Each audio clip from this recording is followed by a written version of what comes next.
Welcome back to Sports Radio 95.9 The Fan. And right now here on the Club 52 hotline, good friend of mine who covers college football for the Orlando Sentinel, does a great job every day. His name is Matt Murschel, and you can follow him on Twitter at OS Matt Murschel. Matt, how you doing today, man? Pretty good. How are you doing today, Mark? Hey, I'm doing just fine. And look, we got a lot to discuss in the world of college football, even though we're not even at Memorial Day. But there are many headlines, and I want to start with this. The recent news that the SEC, they decided we're sticking with the 8-game conference schedule. I want to start there. Are you in favor of this? Do you think it's good that they stayed at 8, or should they have gone to 9? Well, I think, at this point, you look at what they've been able to do with their schedule and what's going to happen. I think, like a lot of conferences and a lot of teams, they're interested in what's going to happen with the college football playoff system. That's what all the scheduling is really kind of wrapped around, is what is going to be the parameters for the new college football playoff selection committee selecting, the 4 teams. And if it's based on strength of schedule, and it's based on conference championships, and it's based on conference strength of schedule, well, if you're the SEC, you've got the best. Last couple of years, you've had the best conference out there. So I think having 8 or 9, I think 8 works for them well. I think maybe eventually they'll all go to 9 at some point down the road. But let's not forget, they're also adding the caveat, like the ACC announced, that they want their teams to play a team from the Power 5 conferences, add as a non-conference game as well. I think you're going to see that a lot more, where non-conference schedules are going to be filled up with more of the Power 5 opponents than they're going to be filled up with, FCS and maybe some of the group of 5 conferences that we're seeing now. So, either way, whether it's 8 or 9, I think down the road eventually we'll go to 9 once they figure out what the parameters are for the playoff. So at some point, I think it's going to move forward. I think the ACC will do the same thing as well. You talk about the Power 5. I'm still a little confused on this because I know they're fighting for, okay, we're going to get more power. If you can explain for our listeners, what exactly would the Power 5, what power would they have moving forward? Well, the biggest, is autonomy. They really want to kind of almost in a sense break away from the NCAA without breaking away. They want to be able to make their own decisions when it comes to money.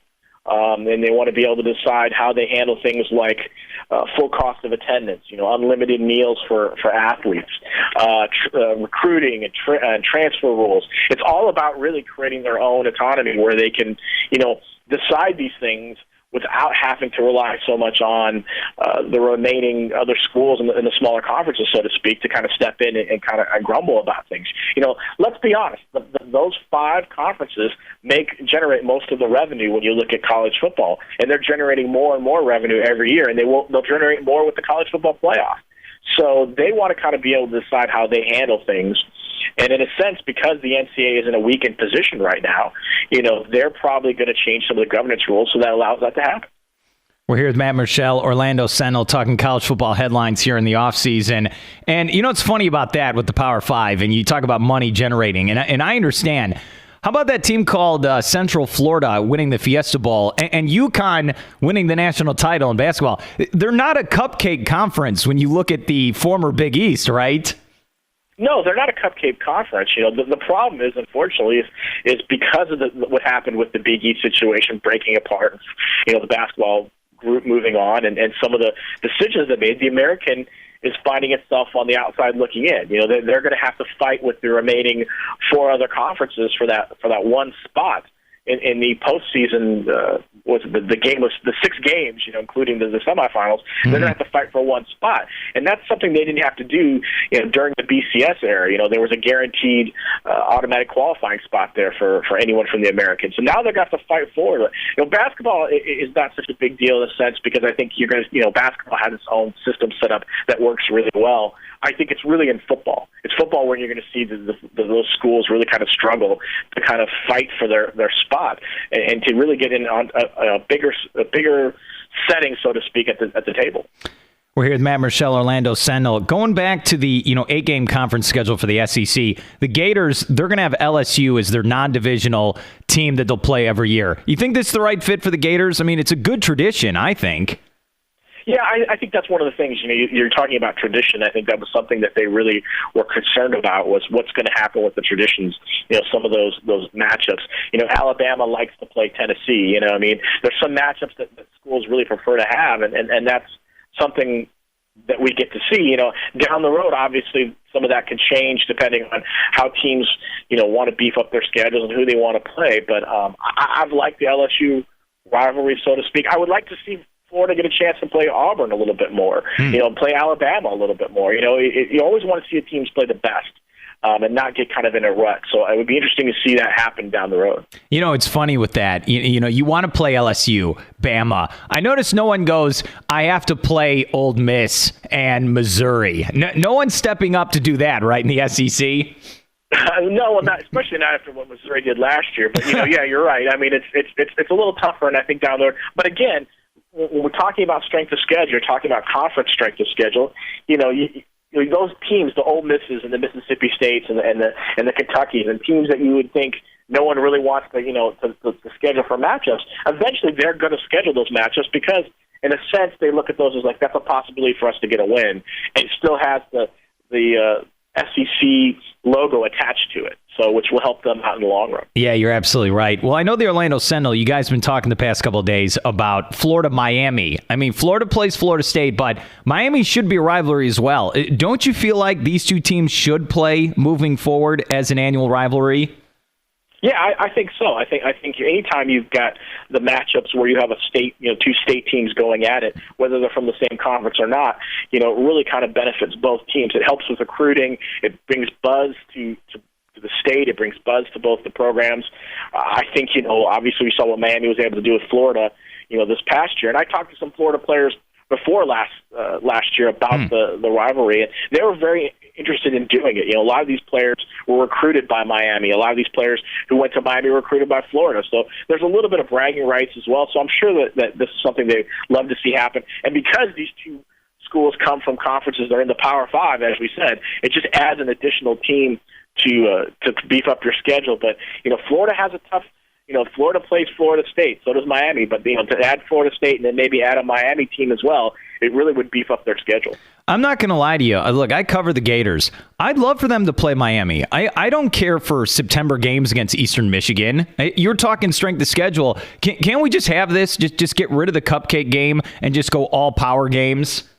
Well, I don't think everyone wants to go down that road. I think there are a lot of people who really want to give some of the schools a chance. Even the FCS, so to speak, the Division I AA, schools, they want to give them a chance. I know I talked to Jimbo Fisher last week during the ACC spring meetings, and he said, listen, these schools rely on making money by playing bigger schools in the Power Five, so it's a shame to see that go away where these schools would end up struggling financially because they wouldn't have these kind of matchups.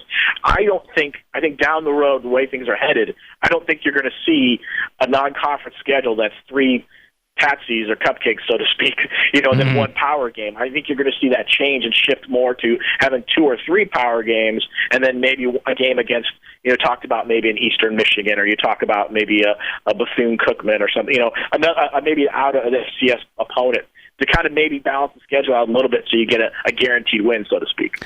We're here with Matt Murschel, Orlando Sentinel. We're talking college football headlines. And I know also when you look at Florida-Miami, and they were discussing that between the two universities, the Citrus Bowl in Orlando, maybe that's a neutral site type event. What is the latest on the Citrus Bowl? Is that something that they're looking at, that maybe they should add more type of games like that? Yeah, I know. I've talked with the Citrus Bowl officials several times in the last couple of years, and that's something that they're definitely working towards. Maybe not specifically this game, but I know they're looking for some neutral site games as well. Once the stadium goes through its renovations, they want to find ways to kind of put more attractions in there to get more people to come visit the site. And, obviously I think one of the things they would love to do is host one of those early neutral site games, kind of what the Chick-fil-A Bowl, the Chick-fil-A Classic does, where they host 2 games early on in Atlanta, or what Dallas does with the Cowboy Classic, where they host neutral site, for 2 opponents as well. I'm sure they would love to do something like that. I know there's been some discussion. Florida State's been rumored as one of the teams, Florida possibly. Again, anytime you can bring these kind of matchups to a location like that, it's a big deal, not only for the city of Orlando, but for both the teams involved. I'm pretty sure that one of those games, whether the first one, second, whatever one, if they finally do decide to do one, will involve a school from the state of Florida. Matt, going back to Central Florida, I mean, look, Blake Bortles is the 3rd pick in the draft. George O'Leary gets an extension. They're winning the Fiesta Bowl. Are they building a power there? Like, is this, I know you lose Bortles, but are they building like a superpower? Maybe they can be as big as Florida and Florida State and Miami. Is that happening there with George O'Leary's program? I think slowly they're getting there. I think they're starting to build a good program. I mean, it's obviously taken time. You have to make those many, many moves that have happened, over the last decade, when you go from the Mid-American Conference to the Conference USA to move up to the, what was going to be the Big East, but is now the American. You do those things in the sense to try to build up your school and get them in a position to be like a Florida or a Miami or a Florida State. I don't know if they're there just yet. I think last season was a great season. It was a great way of showcasing your program and what you're able to do. But again, as we know with programs, it all depends on sustaining a level of success.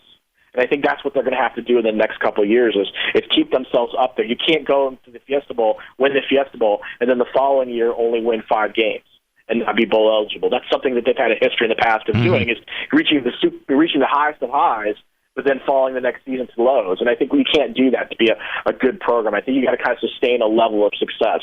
And to do that, it goes back to recruiting. And definitely the Fiesta Bowl and joining the American have helped UCF with their recruiting. And it's going to help in the future as they keep getting more and more players. Blake Bortles and Storm Johnson signing with an NFL team or getting drafted and signing with an NFL team helps get that program to the next level. Well, you speak of Bortles. He's maybe the quarterback of the future for the Jaguars. Do you feel like in Central Florida, now we're going to start seeing Jaguar fans if Bortles does really good with the football team? I don't know if we'll see Jaguar fans. I mean, coming to UCF games. But, I mean, I think it definitely draws interest on the reverse side, UCF fans going up to Jaguar games, to watch obviously how Blake Bortles does.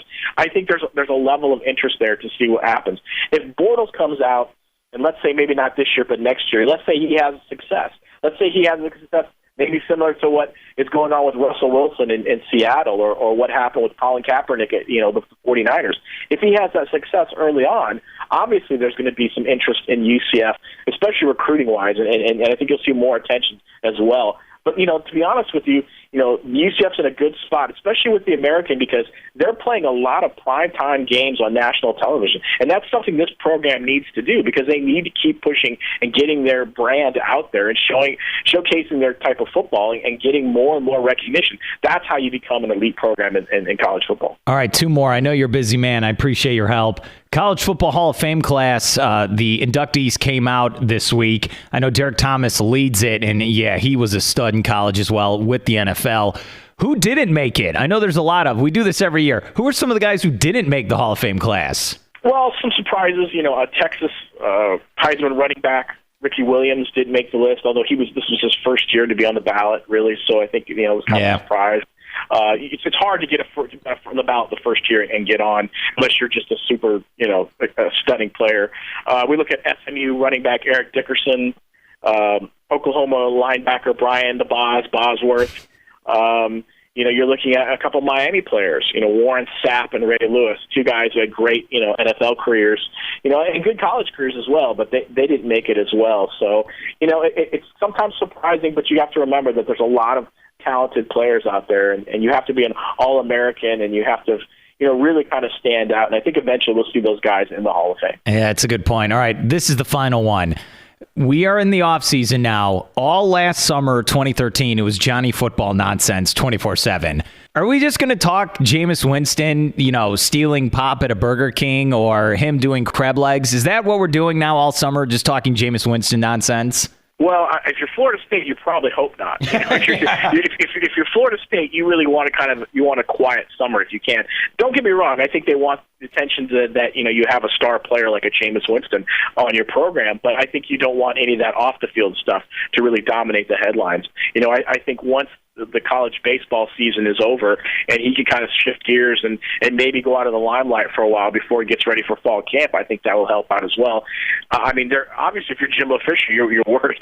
And if you're any college football coach, you're worried. This is the time of year when there's no coaching supervision on these guys, and so there's a lot of opportunities for guys to get in trouble. So it's when there's nothing going on and stuff happens. So yes, last year was Johnny Manziel. I think this summer is going to be Jameis Winston, and hopefully he can stay out of trouble and really kind of focus on football because they have the pieces to go really far next year as well.